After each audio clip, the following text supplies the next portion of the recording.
of the Gardner.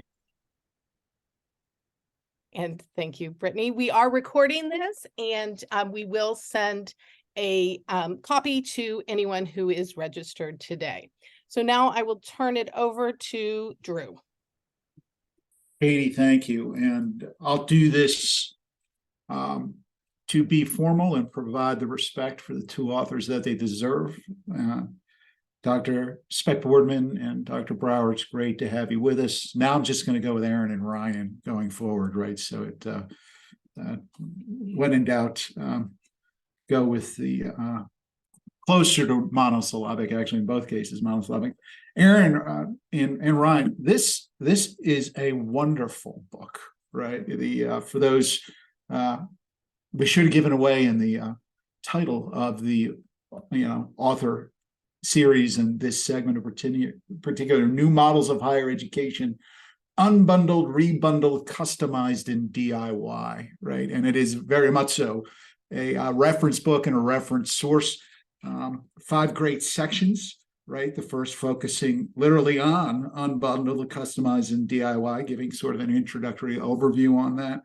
The second section going into skills as a common language. The third really focusing on prior learning assessment and competency-based education. And the fourth focused on how you facilitate customized multimodality learning. And the last really focused on managing change, because if you're going to do all of this, you have to really focus this on change, transformation.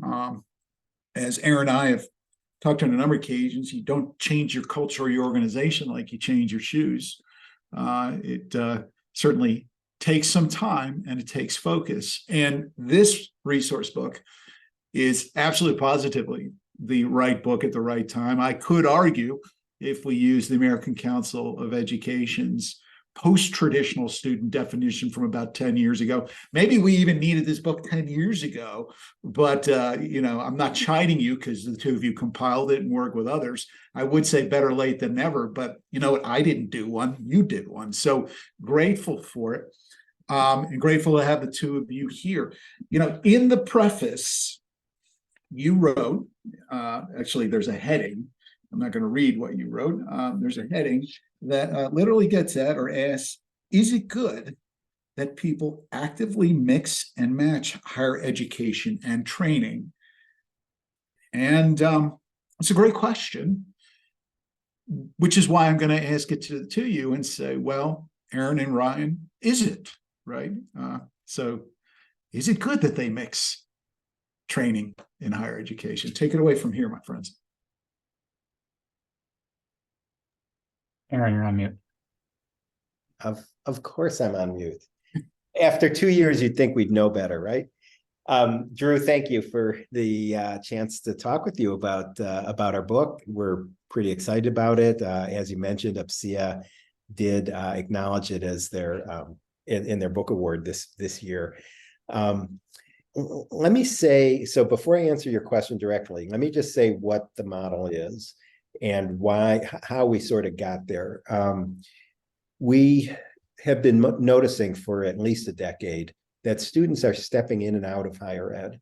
And when you dig into that a bit more, it's not because they're failing out or because they somehow hit some brick wall and weren't able to continue. I mean, some do, of course.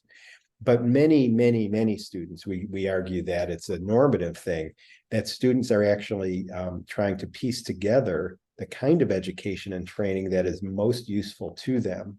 And they do that throughout their lifetime. So they'll come in, they'll take several classes, they'll even get a degree, they'll combine it with a workforce training certification, they'll come back for a post-baccalaureate certification, they'll do another workforce training thing.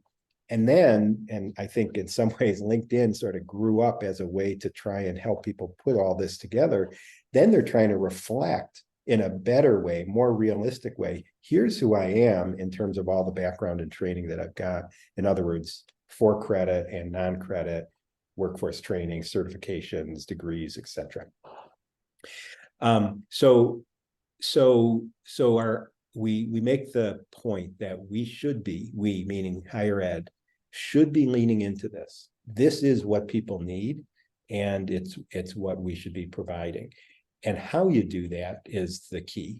And we've found that almost every institution in the country is innovating. And we've got probably 20, 25, 30 people on the call. I bet if I asked every single one of them, tell me about some innovative programming you're doing that is you would consider non-traditional. I bet every single one of them has it. But all these programs typically are pretty homegrown. And how do we pull this together as a way to show the whole landscape of how the field is changing? Okay, so now to get to your question, then I'll shut up. You know, as a professor, you give me a mic and 50 minutes later, the class is over.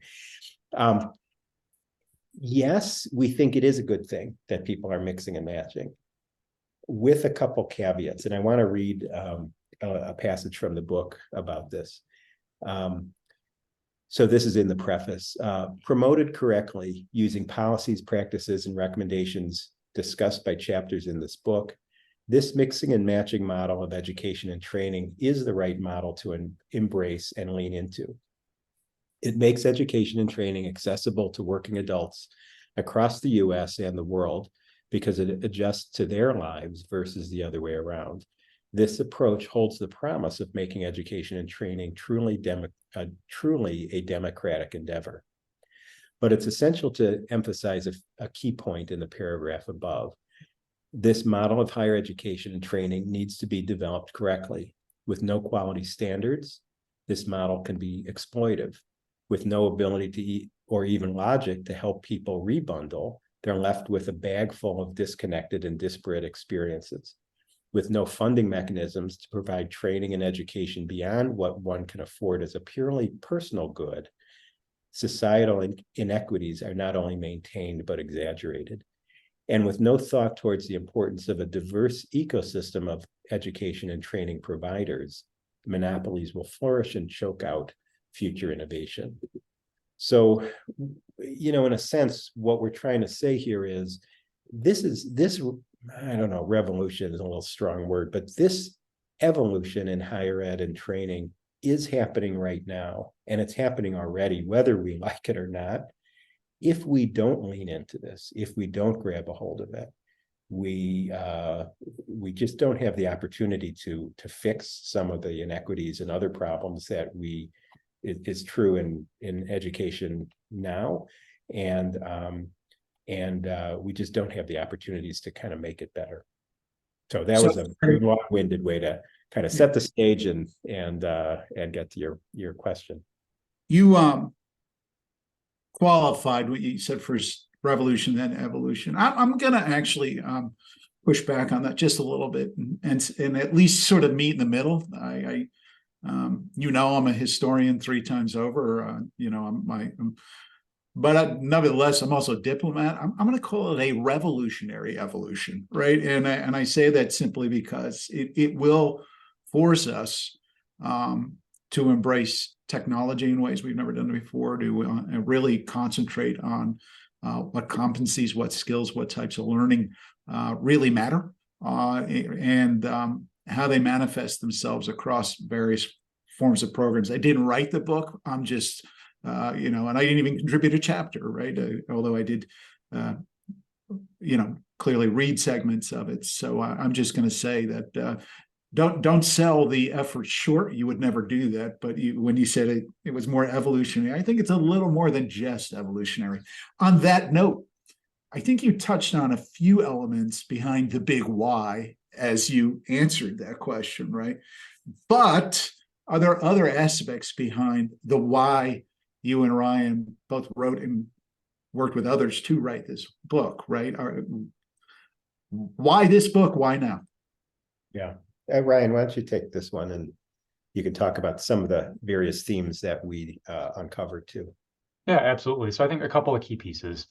One, to emphasize something that Aaron mentioned, is there is a disconnect between the modern learner behavior and demand and the institutional structures and processes that we have in place to meet that.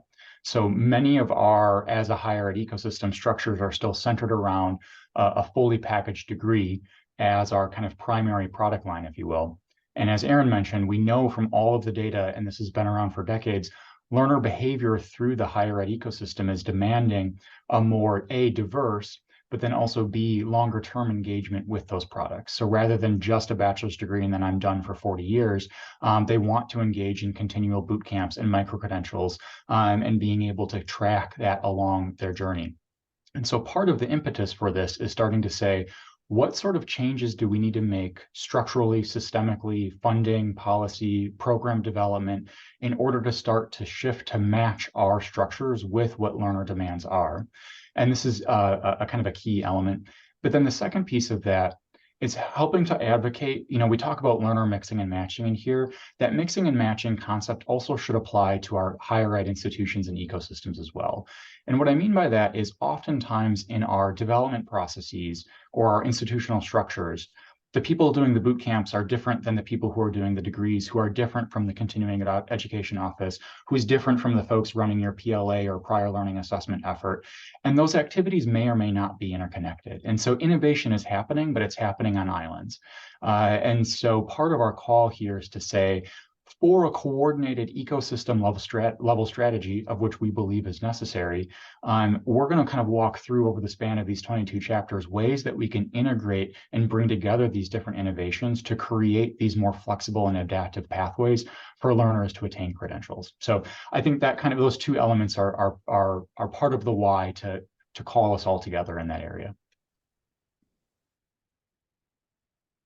So you worked obviously, because I referenced it, that's hence the obviously I said a few times and alluded to the fact that there were multiple contributors to this, right?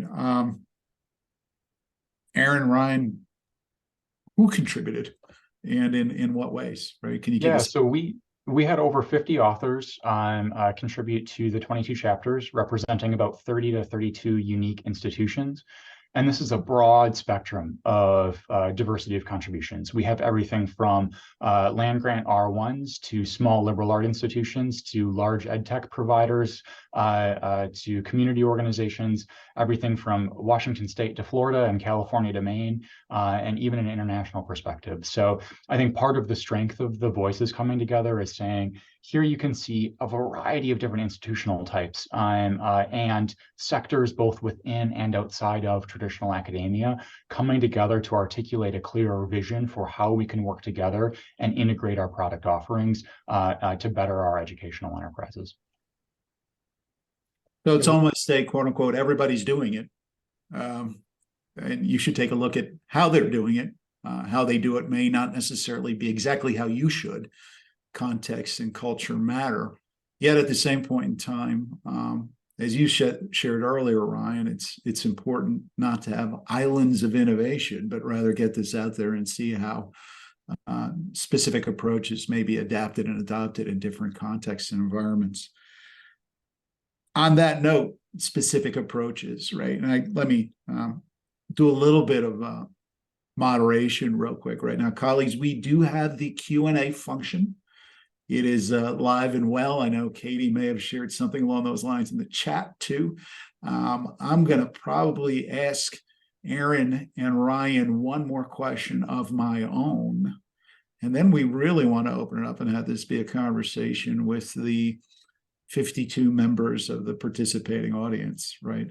I know there's only so much of Drew's voice that you can tolerate, colleagues. And so you get to be the persons doing the interviewing or doing the sharing and maybe some of the education for us as well, right? So, but with that conveyed, you talked about various forms of innovations, Ryan, things going on. They fit within 5 broader themes of the book that I alluded to when I went through kind of the table of contents earlier. So Aaron, I'm going to send this your way, although Ryan, feel free to pipe in at any point in time. But say a bit more. What are some of the good examples that got profiled in this wonderful resource book, right? So part of the goal, again, as we said, was there's innovation taking place everywhere, but in one sense, it's hard to know who's doing what because it's hard to catalog all of these things. You mentioned culture and context playing a huge role. That's exactly right. So each of the chapters was written really from a intentionally, we asked the authors to write from a first person point of view. So we have a chapter from two authors that were at University of Wisconsin-Madison, and they were describing a micro-credentialing program that they were doing there. And the title was clever. The title was Working Inside the Box rather than outside, right? We always talk about working, but what their point was is Madison has a culture and context that's gonna, they always say culture and context eats innovation's lunch, or whatever that expression is. You got to figure out how to make an innovation work and stick within a culture. So it was important not only for them to describe their micro-credentialing program, but to also describe how that worked within the context of that university. And that's very different than Western Governors, where we had someone talk about, now I've forgotten what they wrote about at Western Governors, but for example, at the international institution that Ryan mentioned, they're using a version of PLA, credit for prior learning or prior learning assessment, that worked in that context. And then we had that juxtaposed against a US model that worked in this context. And, kind of the bottom line of those two chapters, and actually there were several that talked about PLA. It's not, I don't think anyone disagrees with the premise of PLA. In other words, why in the world wouldn't you give credit for what people know that they come in with? But how do you do that in a way that's scalable and sustainable for an institution that isn't set up necessarily to do that kind of thing on a big scale? So anyways, that's, again, a little bit of an overview describing some of the programs that we are working with. We have one chapter in terms of the change management piece from a very specific health sciences institution. So it's a specialty institution. But this author wrote a really nice, almost like step-by-step on what are all the change management components that you've got to be addressing. And, again, hers was a small, focused institution, and it works beautifully. So the hope is you read that and you go, oh yeah, I see that. I see how that could apply in my context. And then I can follow these 7 steps with 4 different stakeholder groups. Yeah, Aaron and Ryan, I thought it was very wise of the two of you, and it's because you're experienced in this work, so experience informed that wisdom. But to have that section on culture and org transformation, you had it in the 5th section of the book. Although I could make the case you could have put it up front, in the middle, and at the end again, right? Because it really, any of the approaches here, whether it's competency-based education, skills-focused education with workforce connections, prior learning assessment, they do, maybe in some instances, really threaten. That seems like a strong term, but if you're sort of a product of a traditional learning environment where you go for 4 years, you never leave the place, and you get done in 4 years with 120 to 124 credits, which, by the way, I think I just described 6.2% of all learners. I made that number up, but it's probably not far off, right? I mean, the overwhelming majority don't even do that. And even those who traditionally participate in higher ed as a transfer student don't do it that way, right? So, but I think that cultural piece is super important. You have a number of strategies, but those strategies have to live in, shape, and get shaped by that culture. So I just kudos to you for recognizing that. That's the part that makes the work hard. right? If prior learning assessment was plug and play, we'd all be doing it really well right now. It's not, right? So but it's vitally important to have all that content in this book. So what I'd like to do, Katie, I know there's at least one or two of our colleagues who have asked the questions. I'd like to turn the moderation over to you and our audience, right? Since you can see what they're typing in the chat or in the question and answer realm. So Katie, take it away, please. Thanks, Drew. So our first question is from Jorge Montserrat, and he says, are doing interdisciplinary activities encouraged in this work? I teach human nutrition and are part of a pilot program to incorporate sci-fi in my course. Yes. I mean, if you ask the question to Ryan and I, does this count? We're going to say yes, because everything counts. So yes, absolutely. And, you know, and I don't know your course, of course, but my sense is what you're trying to do is capture the student's imagination using, you know, references in culture and movies and everything else, literature that are appropriate, but not necessarily what would be part of a standard textbook in a human nutrition course. And that's a very good version of what I would consider a kind of a micro innovation. You know, you've got the classroom setting and you're making it interdisciplinary in a way to grab students where they're at, rather than assuming they're going to come in and be where you're at. Something that I would add to that as well is everything that we already know about good pedagogy is not supplanted by what we're arguing in this book. So we know experiential learning is good practice. We know that interdisciplinary approaches to teaching and learning, that's just good practice. So this adds to kind of our existing base of knowledge of how folks learn, but it's more of a structural angle of kind of how can we integrate different types of programs and approaches to achieve the outcomes that learners are asking for. You know, at some level, again, I am not an author or a contributor to this book.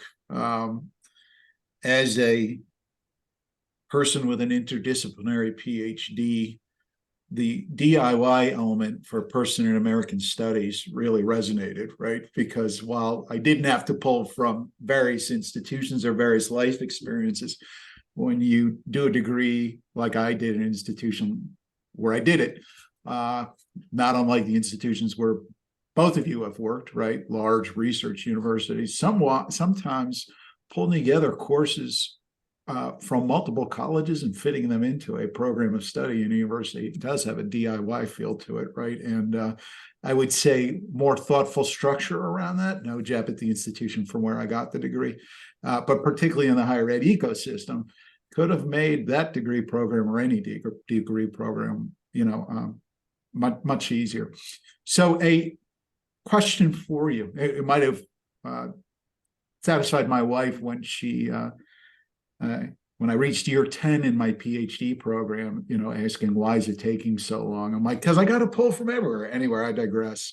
Sarah, if you're listening, see, it's not just me. But back to here. What guidance do you have for persons from institutions that say, you know, I'd really like to try to think about how we would go about recognizing learning, not only from other accredited institutions, but from life experiences. I just don't know where to start. How do I begin with that? Who do I turn to, right? What guidance do you have for participants in our audience who may be asking a question like that? Yeah, I'll do a quick answer, Ryan, and then I know you've got some things to say there too. So Ryan wrote a really good policy chapter about how to, from a federal sense and state sense, how do you encourage this kind of innovation? But one of the questions on the chat line was, what's the percentage of students who choose this kind of non-traditional or untraditional mode? And as far back as the 1990s, Cliff Adelman, who is a researcher for Department of Education, he called it swirling, where students are graduating with their bachelor's degree with more than from with credits from more than one institution. And he found as far back as the 90s, that's 30 years now, more than half were graduating with credits from more than one institution. We can be in a bubble. I spent most of my career at University of Wisconsin-Madison, and that's a traditional institution, attracts students at a healthy rate. You can imagine, it's easy to picture that being the overgeneralizing from that experience, when you recognize instead that UW-Madison is a bit of an outlier, really. Some of the R1 institutions are really outliers relative to how most people are being educated and trained in the country. So my quick advice is, go to lots of conferences, talk to lots of people, start with kind of take your students seriously. It sounds a little patronizing again. I'm assuming most people who were interested in this topic are coming to this because they're already doing much of this, but take your students seriously. They are stepping in and out, and what can you do to meet them where they are?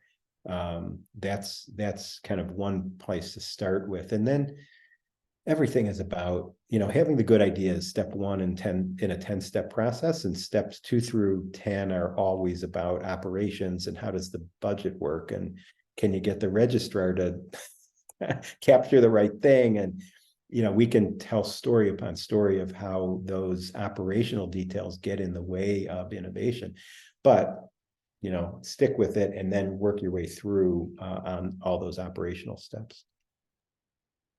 Something that I would add to what Aaron was mentioning in relation to your question is kind of this broad sense of a change imperative.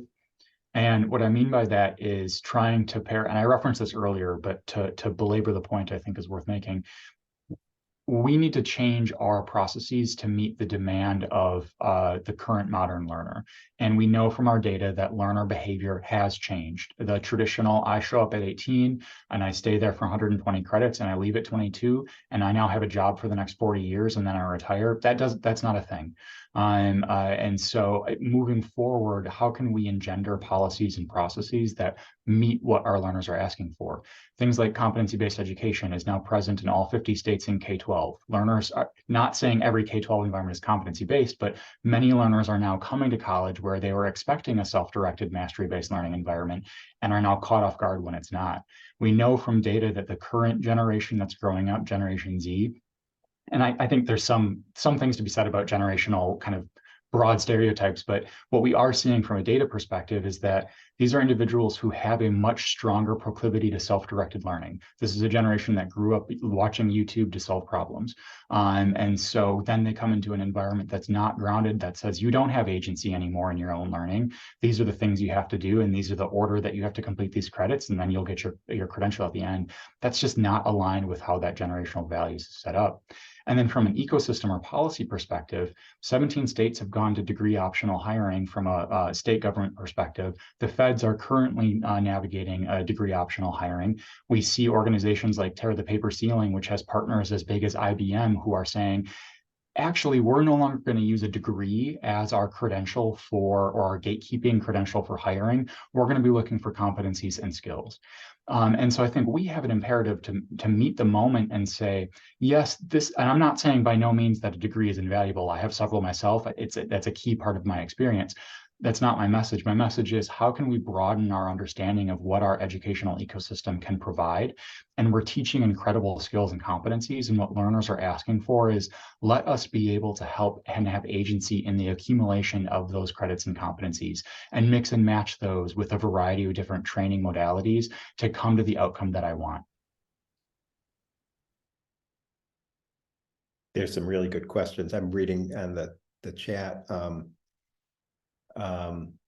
Yeah, to kind of pick up on some of these questions based on what Ryan was just mentioning,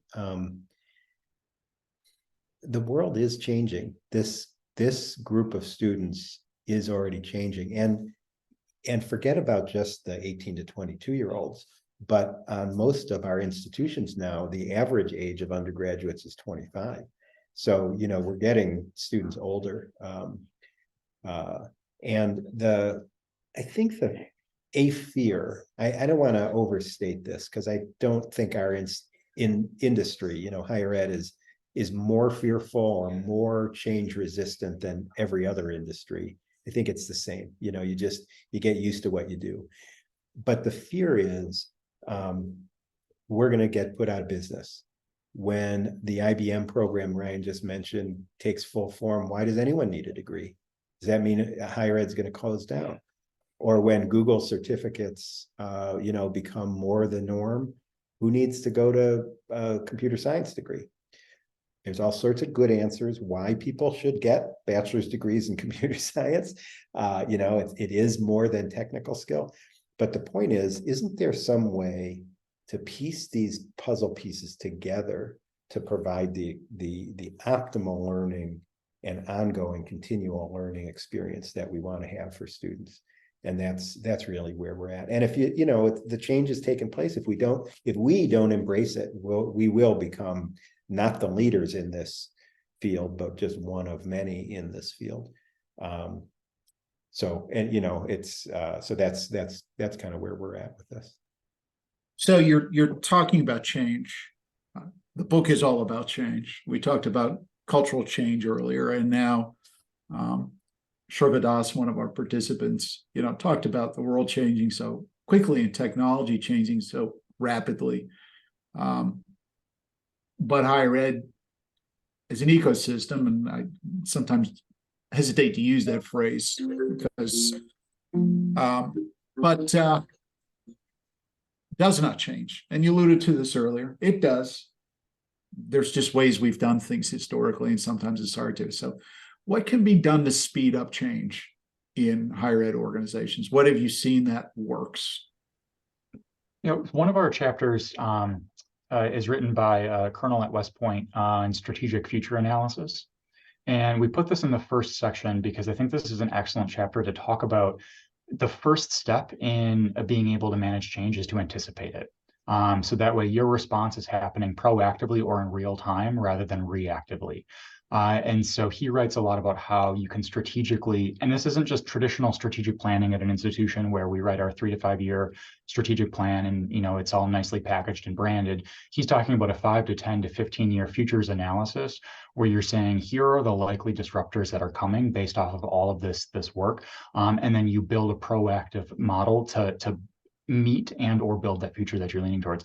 And part of why we like putting that in that first section is to kind of inculcate this mindset of we can't just react, but rather how can you strategically plan and proactively plan for that, which, and to Aaron's point, for many institutions is not only difficult because they're resource strapped and they don't have the capacity to manage today's problems, let alone anticipate the problems of 10 years from now.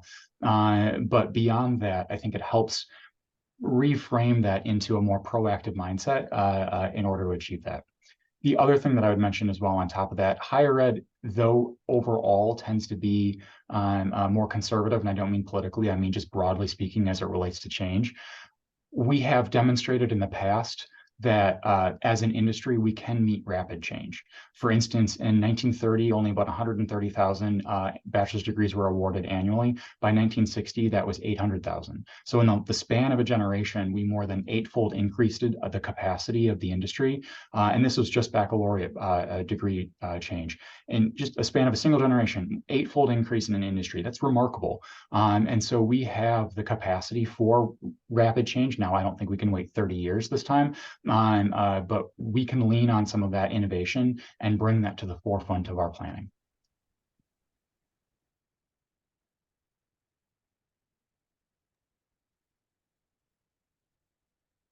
So Ryan and Aaron, Mark Krell notes that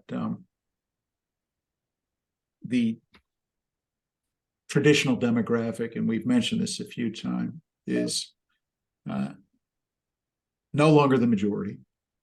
And for that reason alone, for existential reasons, if higher ed wants to at least maintain its status, let alone flourish, it needs to work better with adult non-traditional learners, right, who are depending where you look, in some institutions, it's the entirety, right? We work with one institution with over 30,000 students, where 12 of whom meet a traditional IPEDS first-time, full-time definition, right? So in that institution, clearly, adult non-traditional learners are the majority. And there are many institutions where they're becoming that, right? What guidance or insight do you have? And I know there's plenty in the book, but for institutions that are beginning to recognize and they're grappling with it, right? They're not quite there to fully changing, but they need to get there. This is going to sound a little pie in the sky, so I apologize for this. Many institutions, maybe most institutions, are suffering from enrollment declines. And they're scrambling to try and figure out better ways to brand themselves or market what they do or reach out to other audiences. So on one hand, kind of embrace that, not just as a necessity, like a necessary evil. We have to do this. It's going to bastardize our programs, but we have to do this. But actually, how would you create a better experience given this more diverse type of student that's coming in? And it's more diverse, certainly around socioeconomic lines. And it's also more diverse in terms of race and ethnicity as well. But so that's the first thing is actually, what can we forget about your branding quite as much as what new products, educational experiences could you be developing? That's really what people want. And a lot of it's workforce focused. And again, growing up in an R1, you were supposed to only be studying things for their scholarship's sake. But, embrace that. What can you do to provide a better experience?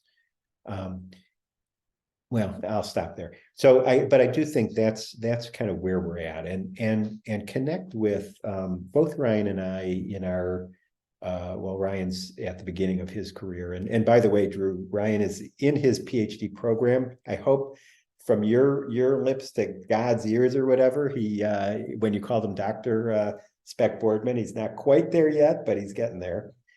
He will. Ryan, I'm calling you from the future. You'll get there, buddy. Yeah. I love it. T-minus 7 months. We're almost there. Yeah.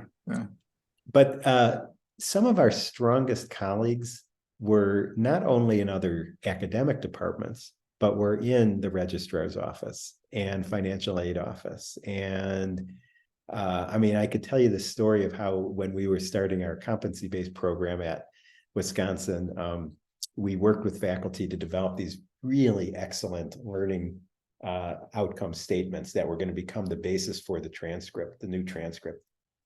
The new transcript, PeopleSoft could only code 40 characters, and it was going to cost $1 million to recode the transcript. So, here it was the stupidest reason to not be able to kind of move forward with an innovation. But there it was. That was the reality. So what were we going to do? Were we going to change our learning outcomes to make them 40 characters, or were we going to try and expand PeopleSoft capabilities? And we actually did a little bit of both. But I guess that would be the other thing too, is to really reach out to the operational folks on your campus. The last thing is we did spend a considerable amount of time trying to recruit authors from outside higher ed in the ed tech industry. And we believe that, partnerships across are really important. And, we all are working ultimately at the same purpose, which is to educate the population as best we can. And different groups, LinkedIn has a certain set of skills that we don't. And, Parchment, I don't mean to push them as a non-traditional transcript company, but, they have other skill sets that we don't. On the other hand, our colleagues from Microsoft used to always tell us, we have all these cool technology tools. We don't know what to do with them. You guys got to tell us what to do. So, reach out to people outside of higher ed as well. One more thing we Drew, is Brian and I wanted our book to be itself freely accessible. So as you held up the book, it is a physical book, but you can go to the website and oh, thank you, Ryan, and download the book fully as a digital download. We got funding from the Lumina Foundation and the Walmart Foundation to create an open access format. So you know, that was, we're into the fame and glory rather than getting rich off of this enterprise. So, but in seriousness, we did want that to be available to anyone who wanted it. Thank you. And I will make sure that we include that link when we send out the recording. So it's fantastic that it's so accessible. A couple more questions in the chat. One is from Lihia Perez. How would that new model work for public institutions of higher education and the state financial support of them? Yeah, I can provide a short answer for you, but I think this is an area of additional investigation. So on one hand, so the chapter I wrote is about policy, and including in that I talk about funding models and quality assurance and how can we create ecosystems from our legal frameworks that actually support innovation rather than stop it. And I think a perennial challenge that we have both at the state and federal level is our funding mechanisms are based off of credit hour production. $150 billion annually of federal financial aid is based off of the credit hour. So this is a massive financial enterprise. Many states use apportionment fundings based off of student credit hour production as the mechanism for determining funding.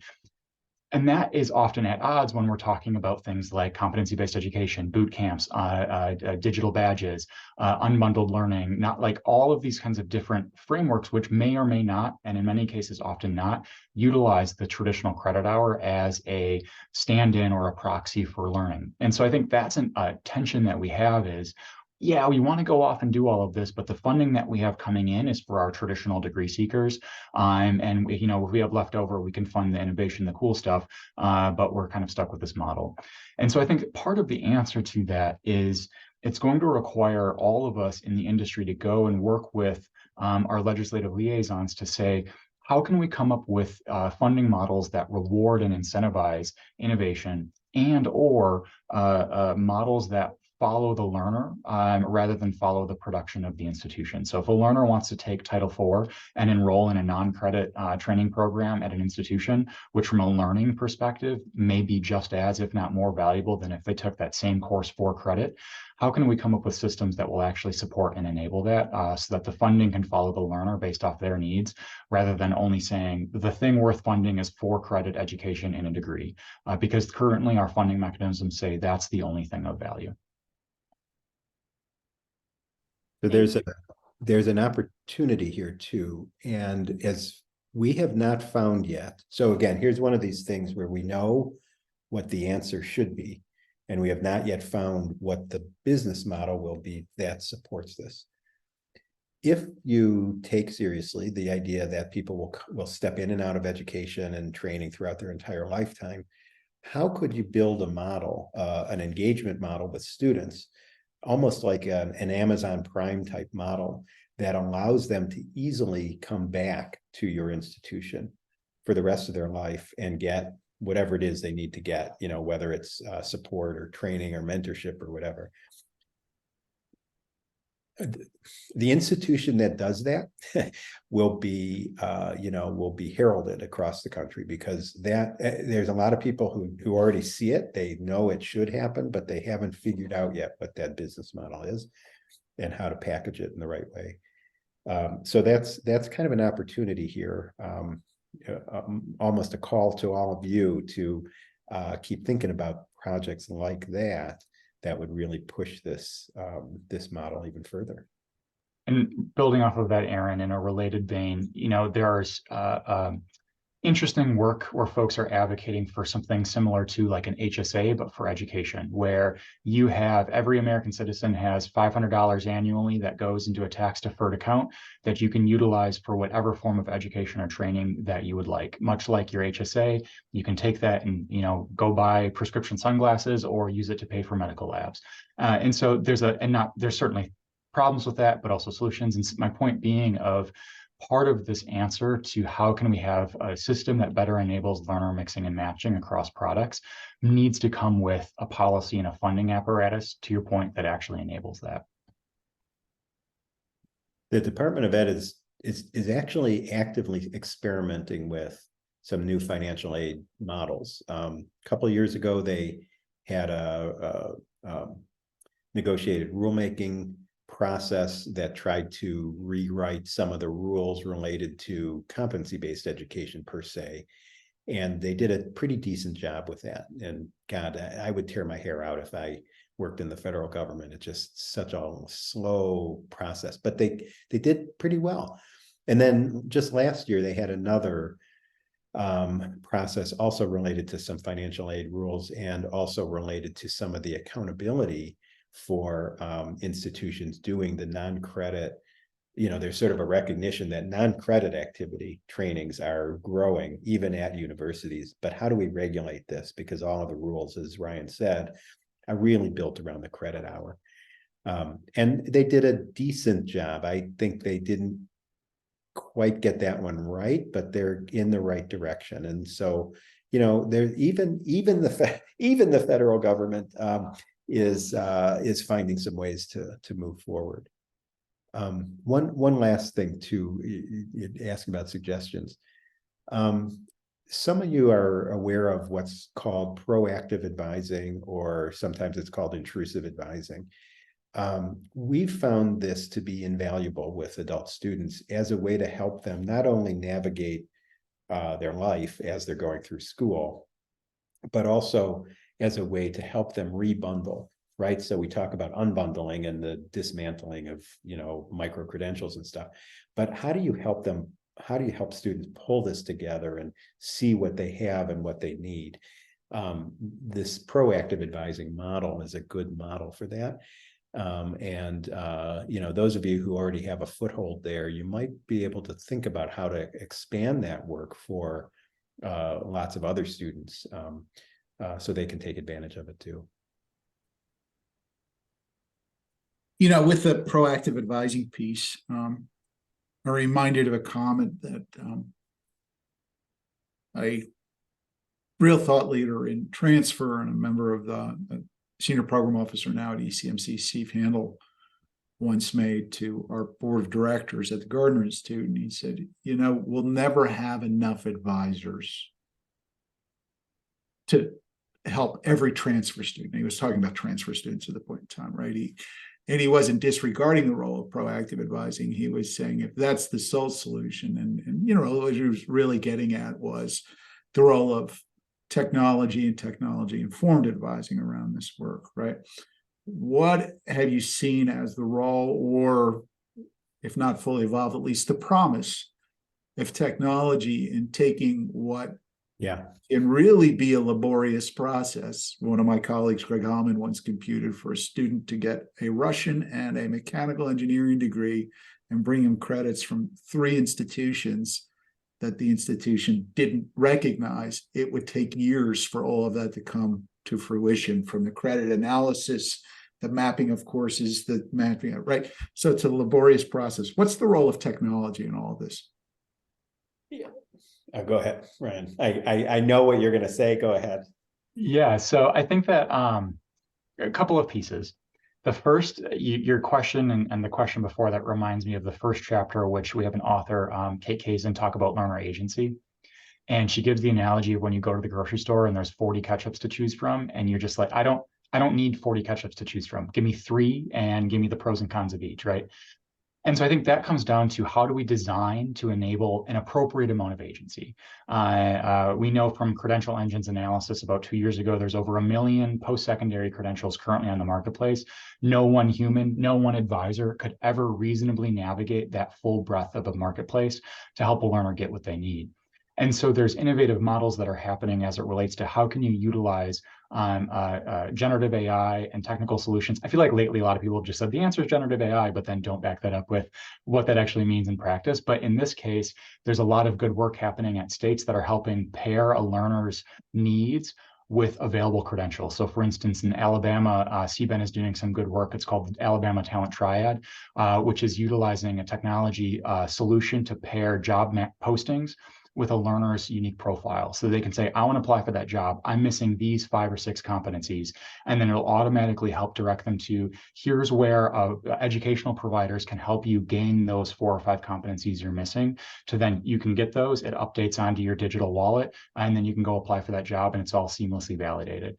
And so I think there's some really innovative solutions happening there to help utilize technology to make sense of what are my needs as a learner, what is available on the marketplace, both in an institution and more broadly than that, to fill those needs and those competencies I have missing. And then finally, to document and validate those once they are attained, so that folks can trust and say, yeah, actually what you're saying is in fact true, and it's been validated in both an assessment and a technological paradigm. I think your point on a couple points on generative AI in particular are spot on. I remember a report from about 3 months ago as ChatGPT was going to become self-aware and take over the world any minute now. NPR did a story, about it, and they asked a couple rocket scientists to take a look at the design that generative AI provided for a rocket, and they were amazed by how their decades of study were summarized really quickly. But they were also alarmed because while 90 to 95% of it was spot on, the other 5 to 10% turned it into a massive bomb. So, and I mentioned that as a way of saying, I think generative AI holds some real promise here, but there also needs, and that's probably the role of advisors and others, to really take a look at and say, where these tools helped us expedite the process of figuring out what applies, and where does our expertise help us say, yeah, but this is not quite right, and let's make this work, but still be able to do that in an expeditious fashion. So go ahead. Forgive me, Aaron. You put your finger exactly on it. Who better but the advisors Yes. to basically help guide and advise the development of these AI tools? They're not going away, right? We can turn a blind eye to them, but who else other than advisors would be in a better position? So, how do we seek out those kind of collaborations? So, Aaron, Ryan, we have about 3 minutes left. And if we're going to be anything today, we're going to be people who end in a timely fashion. So with the 3 minutes we have remaining, a closing comment for each of you, right? Whether it's guidance, a warning, what have you, right? What do you want to leave our audience with today? Ryan, do you want to? Sure, I'll kind of kick it off and then you can jump in there. I did see 2 or 3 questions in the chat that had kind of a pedagogy theme. And so that's kind of what I want to center on in these final remarks, which is to say that innovation in structure does not replace the necessity for good quality teaching and learning. And I think that's something that, particularly working in the competency-based space, I get a lot, which is folks asking, does this replace faculty, or is this a substitute for, or now we're just validating experience and not actually teaching people new skills? And so I think something to center on in all of this is, for us to be successful in helping learners mix and match different educational programs, we need to ground all of them on what we know from decades of research as effective pedagogical principles. We're not coming up with a new pedagogy here. We want to recenter that in innovation and ensure that whether you're taking a boot camp, a digital badge, an unbundled non-credit degree program, whatever form that takes, that's central to that is effective teaching and learning, because otherwise we're going to be peddling products that don't actually improve people's lives. That's a good one. That's good. I would say we've got to grab a hold of this change that's taking place all around us, and seek out ways to do that. How do we do that? Look at partnerships outside of the university and across universities in different ways. As Ryan's saying, we're not exactly advocating a different model of pedagogy so much as we're advocating a broader window of what should count, and how do we help people pull that all together. It's a little like that old Vygotsky stuff of scaffolding. with elementary school kids. How do you help people pull together the experiences that they're clearly seeking from everywhere? So I'll stop there. Well, sorry, I won't stop there. And we have stuff, so we are more than happy to continue talking with anyone who wants to talk with us on these various topics. And what we really like to do, both Ryan and I know this is true for you too, Drew, and frankly, for the whole Gardner Institute, let's roll up our sleeves and dig in and really see what kind of change we can make at an institution. That's the fun stuff. So, well, and as Aaron is suggesting, we are talking about how can we provide more structure and support to institutions around this work. We're still learning and figure that out, right? But we have a great group of colleagues, whether they're at CBEN or fellows with the Institute, to figure that out. And up to 50 some odd colleagues who have tuned in today. Dr. Brower, on behalf of the Institute, thank you very much. Soon to be Dr. Specht-Boardman, thank you as well. It's been a pleasure and honor to have you with us today, and with this second installment of the Authors Series. Katie, close us out. Tell us what comes next. Tell us what else is going to happen, please. All right. We do have 2 more left for this term in the Author Series. Our next one is October 30th. So there'll be 2 this month. And the topic is, speaking of effective pedagogy, humanizing STEM education. And it is, the authors are Stephanie Foote, Mays Ahmed, Josh Calkins, Brad Weatherick, and Mehri Azizi. And so we hope that you will rejoin us for that. Our final one, we will skip the month of November, will be December 2nd. And it's relationship building in higher ed with Leah Lambert and Peter Felton.